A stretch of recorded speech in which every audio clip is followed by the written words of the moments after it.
And I believe I've had phone calls since I've been waiting to come on tonight that happened not 3 hours ago today. So what are the hot topics that are causing this violence? Some of it is well, it's all religiously based of one form or the one another. you've described there sounds like religious protesters against an apostate. Yeah, no, absolutely. And I would say this is one of the things about Speaker's Corner now that has deteriorated in the last few years, that it's become very religiously based. Right. When I started going, you had such a diversity of speaker, from politics to vegans to gay rights to the flat earthers, etc., etc. Now it's very, very polarised between born-again evangelical Christians and quite an extreme conservative version of Islam. You see, that's a problem, isn't it? Because, I mean, recently we've had this film, The Lady of Heaven, which was made by Shia Muslims, and we've had groups of Sunni Muslim protesters who have successfully had that film withdrawn from cinemas. I interviewed an imam on this show, and he was quite clearly very much against free speech and freedom of expression, or at least that's the impression that I got.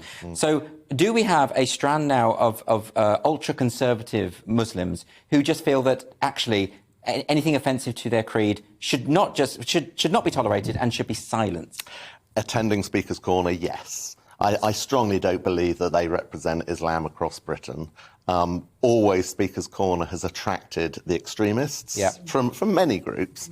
It has certainly attracted quite a virulent strain of Salafi Sunni Muslims. Anjem Chowdhury and his followers, many of them have come to Speaker's Corner over the years. Yes. They are the ones that come to intimidate and to bully and sometimes be violent. We've had a lot of Sunni on Shia violence. Not 5 weeks ago, there was a pack of 6, 7 Sunni Muslims on the back punching a Shia guy. Really?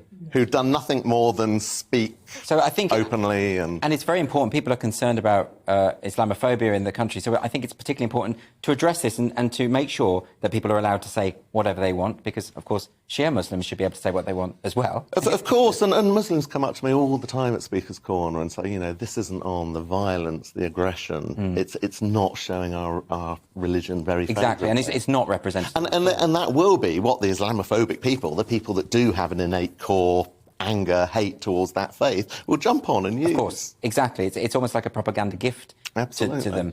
So what will you be doing to celebrate the 150th anniversary? So tomorrow is the actual anniversary. So it's commemorating the Parks Regulation Act of 1872. So that was passed on the 27th of June, tomorrow.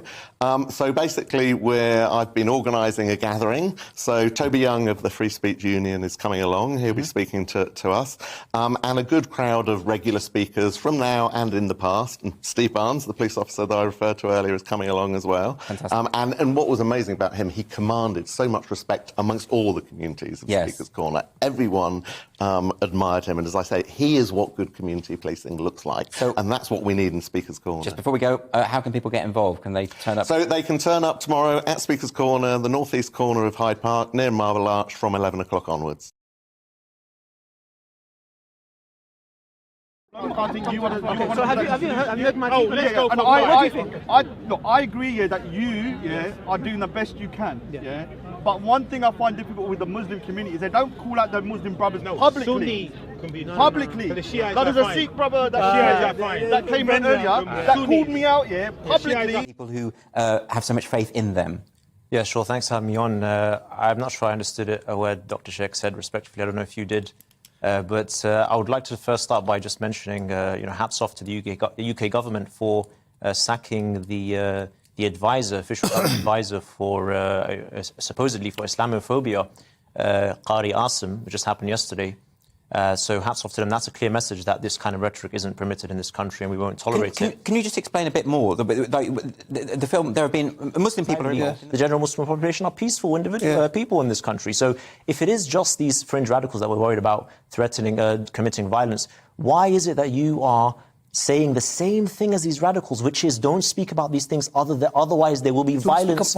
If we were really against the radicals, Doctor, we would be stamping out the radicals. Are we going to pay? You cannot, allow me to tell you, you cannot make the British people fool. They are not fool. We won't get anywhere. They understand. This is important. They cannot.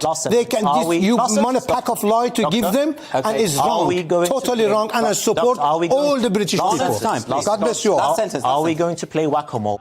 We don't know why the Free Speech Union is going to be writing to them. It's not the first time it's happened. They should be protecting the right of people like her to speak and not arresting her and effectively shutting her up. But it isn't just Hyde Park Corner, it isn't just Speaker's Corner that's under threat. Free speech is under greater threat today than at any time, I think, possibly in the last 150 years. We saw that with the Lady of Heaven. People weren't allowed to go and see, effectively, the Lady of Heaven. We now have a de facto blasphemy law in this country. We see it with the police recording non-crime hate incidents. The Sun has a story this morning saying that someone's been investigated for committing a non-crime hate incident. Oh, yeah. Or the problem, I think you want to. Okay, so have you heard my Oh, team? let's go. And what do you think? Look, I agree here that you, are doing the best you can. Yeah.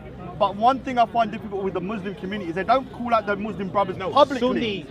Publicly. That is a Sikh brother that came in earlier that called me out publicly.